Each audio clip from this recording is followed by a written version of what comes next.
Прывітанне, сябры! Сёння разам з вами Лявон Казакоў і праект «Гісторыя без межаў» на добрым канале.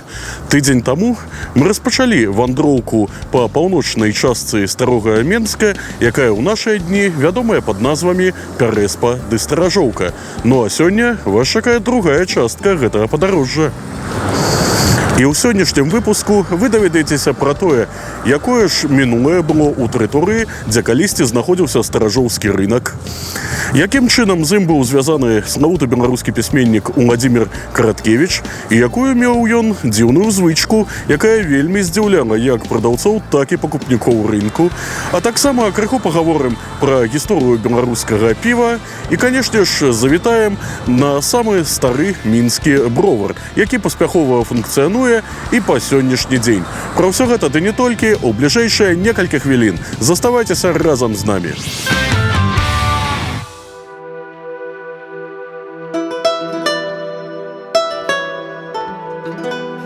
І распачаць другую частку нашай вандроўкі па мінскай Старажоўцы мне хацелася б вось з гэтага месца, якое на старых гарадскіх картах знаходзілася акурат паміж Віленскім і Даўгінаўскім трактамі. Раней тут знаходзіліся брацкія могілкі часоў Першай сусветнай вайны, якія папоўнілі спіс мемарыяльных помнікаў горада, якія прайгралі ў барацьбе з найноўшай гарадской забудовай. Гэтыя могілкі былі заснаваныя у лістападзе 1914 года з дазволу мінскага губернатара. Яны былі адмыслова падзеленыя на розныя участкі, каб асобна хаваць прадстаўнікоў розных хрысціянскіх канфесій, ну а таксама афіцэраў асобна ад ніжніх чыноў.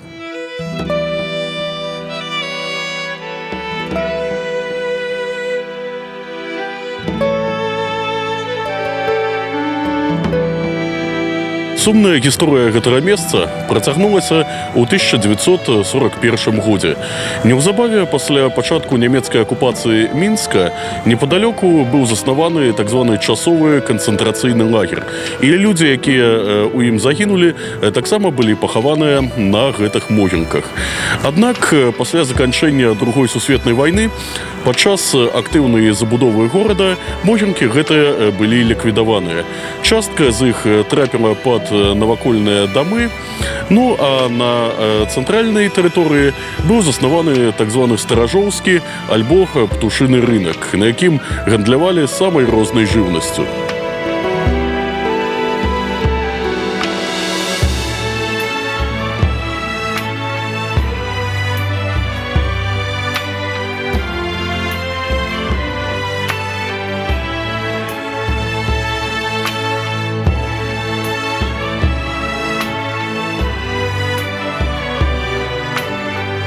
Старажоўскі рынок праіснаваў да 1996 года, пакуль фактычна не самаліквідаваўся.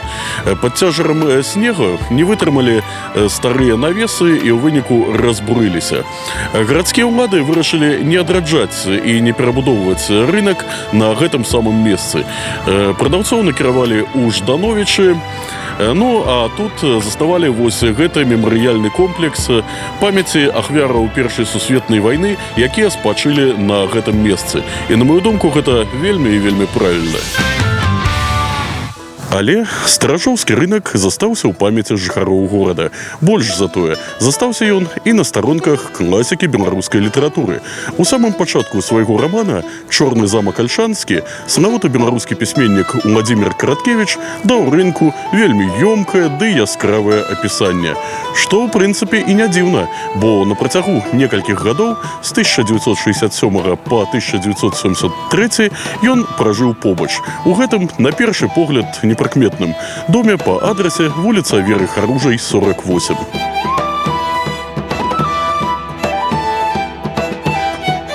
Менавіта тут Уладзімір Сымонович напісаў свае славутыя творы «Лісця каштанаў», «Зямля пад белымі крыламі», «Кастусь Каліноўскі» ды шэраг іншых.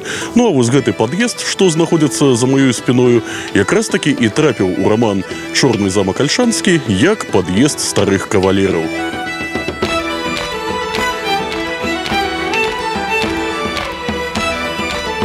Дарэчы, была ва Владимира Сымоновича і вельмі цікавая звычка, непасрэдна звязаная са старажоўскім рынкам. Калі быў адпаведны настрой, ды і ў кішэні вадзіліся грошы, ён ішоў на рынок, купляў голубоў ці якіх-небудзь іншых птушак і на вачах у здзіўленых мінакоў адпускаў наўпрост у паветра. Проста так, каб на душы крыху святлей стала. Працягваем тэму усяго светлага, ну а таксама цёмнага і нефільтраванага. Мяркую, вы здагадаліся, што зараз гаворка пойдзе пра піва. Яшчэ адзін з найбольш адметных гістарычных помнікаў старажоўкі – гэта самы стары функцыянуючы мінскі бровар – Аліварыя, каля якога мы ўласна і знаходзімся.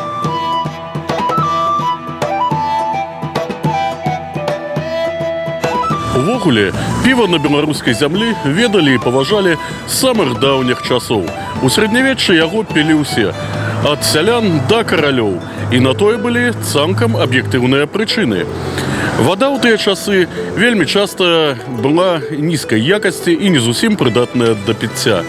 З-за яе вельмі часта ўзнікалі захворванні і нават цэлыя эпідэміі. У той час, як піва заўжды было чыстае і карыснае для здароўя. Праўда, канешне, далёка не ўсё. Зразумела, што піва для каралёў, якое варылі з самага адборнага ячменю, выразна адрознівалася па смакавых якасцях ад піва для сялян, якое варылі з чаго прыйдзецца. Здаралася, што нават і з жалудоў і з дубовай кары.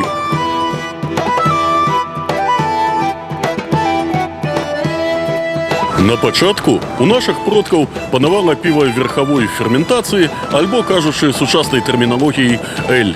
Піва нізавой ферментацыі ці лагеры з'явілася параўнаўча пазней. Ну а што датычыцца таго, якім жа было піва ў сярэднявеччы, то можна сказаць, што не надта моцным. Усяго толькі 2-3 градусы. Але затое гэта кампенсіравалася колькасцю спажывання. У 19 стагоддзі сапраўдным цэнтрам мінскага броварства было ляхаўскае прадмесце. Там дзейнічала каля 10 невялікіх прадпрыемстваў, якія варылі піва на ўвесь горад. Але сітуацыя памянялася карэнным чынам пасля 29 студзеня 1864 года. У гэты дзень, кажучы сучаснай мовай, паспяховая бізнес-вумен Рохля Фрумкіна з дазволу гарадской адміністрацыі пабудавала на гэтым месцы вялізны драўляны бровар, які ў хуткім часе за кошт колькасці ды якасці прадукцыі прыдушыў амаль усіх сваіх канкурэнтаў.